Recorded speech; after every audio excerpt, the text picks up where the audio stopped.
Two Tabequache, Sasquatch, come into camp and one slaps man's foot near Spruce Mountain. This is Rocky Mountain Sasquatch. We recently investigated a rather bold Bigfoot sighting between Nucla and Natarita, Colorado. The Bigfoot came out onto the road with a frantic look on its face, waving its arms at a woman driving a work truck. It really scared her in a panic, and she sped around it and drove away fast. She described the creature with a frantic face, but not human, completely brown to light brown, really large, and running fast toward her truck. In my opinion, this is a really bold move for a creature that is usually shy, elusive, and more often than not, when it is spotted, it is going in the opposite direction from the witnesses. During our investigation, we realized this creature would not live in the valley near the towns of Natarita and Nucla, and so we searched the surrounding mountains for likely habitat and evidence. Then we received the following nearby report near Spruce Mountain area of a bold, aggressive Sasquatch, perhaps the same Bigfoot because of its similar personality of boldness. Please make sure to like, comment, and subscribe, along with smashing that bell button so that you can get the 2 or more new videos we post each week with the latest sighting reports, Bigfoot photos, videos, and investigations into Sasquatch sighting hotspots. Here is the report. Robert writes RMSO. I have had 2 Sasquatch that come into our camp at night every September during the elk season. I'm not sure why, but they steal anything shiny that we leave out, like shaving mirrors or solar chargers, etc. If you're interested in hearing more about what they have done in our camp at night, like running by and slapping the top of our tents, RMSO asks, have you or anyone else had a good look at either of these Bigfoot that come into your camp? Robert continues, I saw him one time. I was trout fishing in the stream by our camp and caught movement to my right.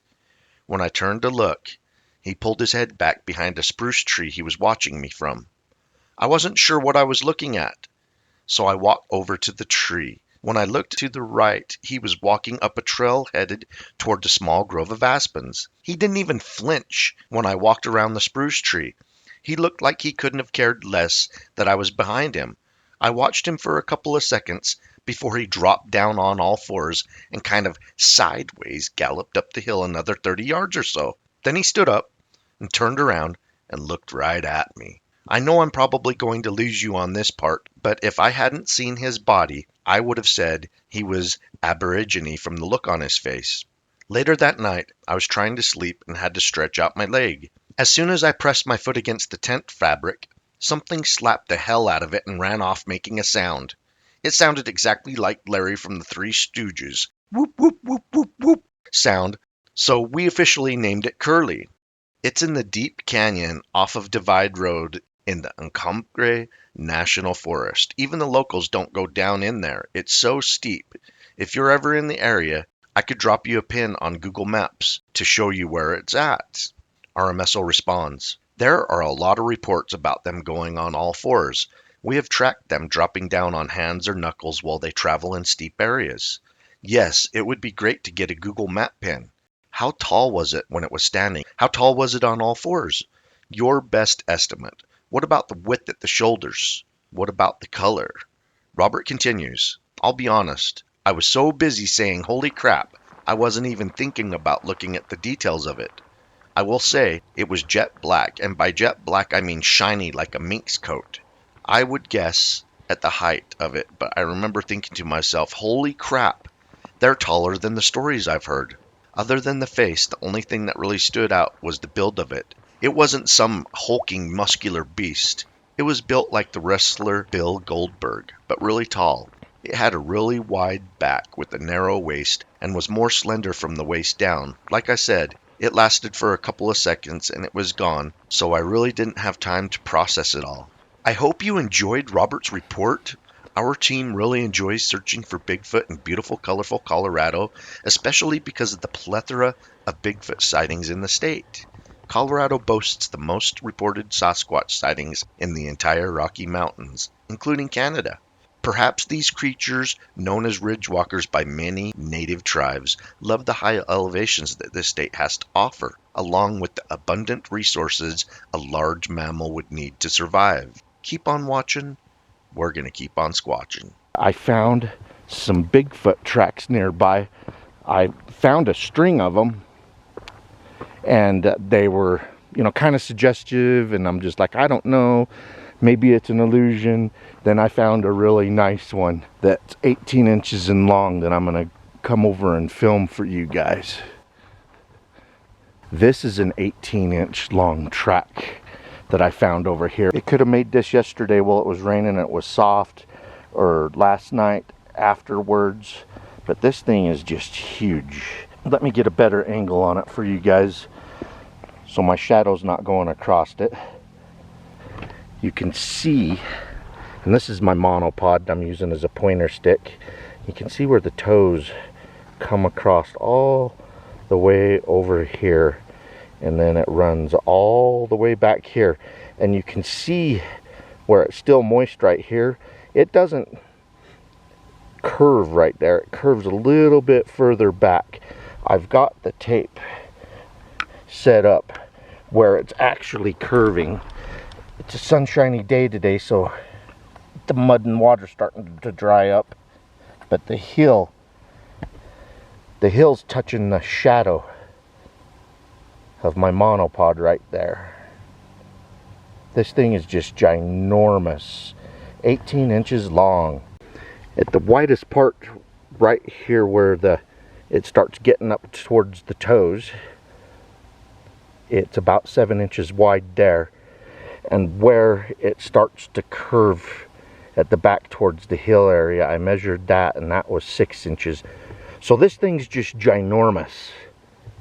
18-inch Bigfoot track, and I've looked at this thing closely, holding the camera close so you guys can look at it too.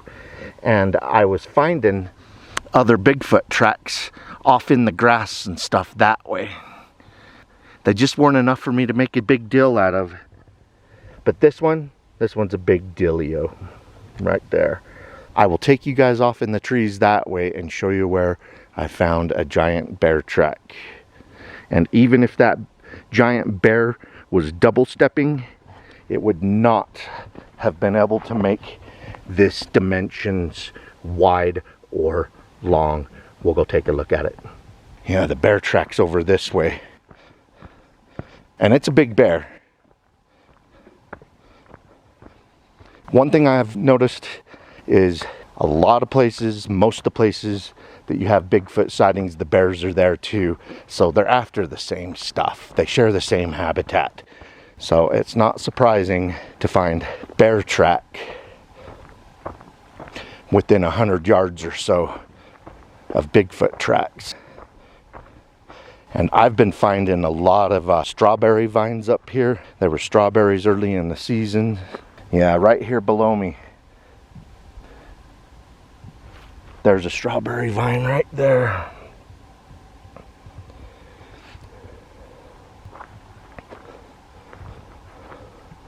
See, I got another camera sat up over there. Okay, there's that bear track. Now this bear track, it's the rear of the bear, and it's 10 inches in length.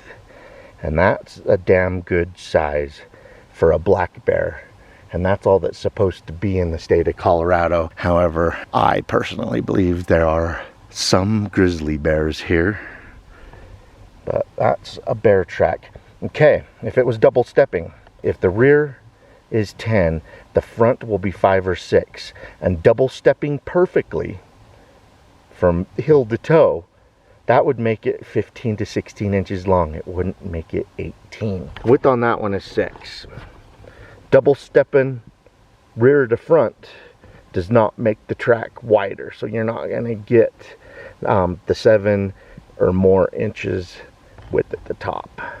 So I just showed you guys a Bigfoot. Now I'm showing you a bear. In the beautiful wilds of Colorado, the San Juan Mountains, some of the craziest Bigfoot sighting reports have happened in these mountains. There's also a handful of videos where people think that they have videoed the creature up near some of the rivers and creeks here.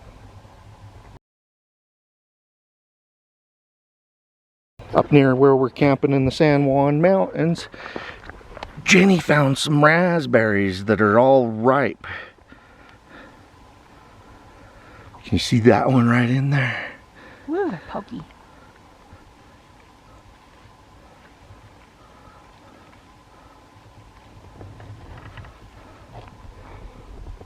Check that out. We've already found evidence of Bigfoot and bear up here.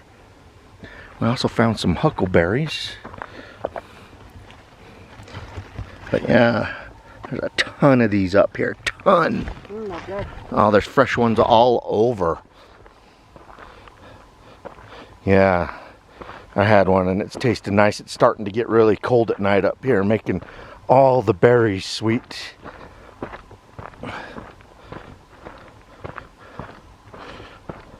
And check out these ones. Just two of the varieties of berries just in this little area, and there's just big bushels of them everywhere.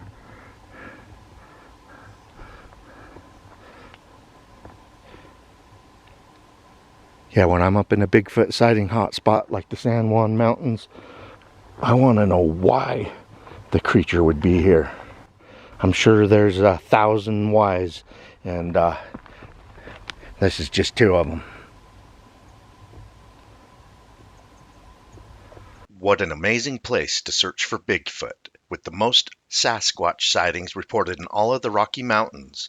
Please like, share, and comment. Don't forget to subscribe and smash that bell button so that you can get notifications of the 2 or more videos we post each week with the latest in Bigfoot news, sightings, and investigations into Sasquatch encounter locations and hotspots in the Pacific Northwest and the Rocky Mountains.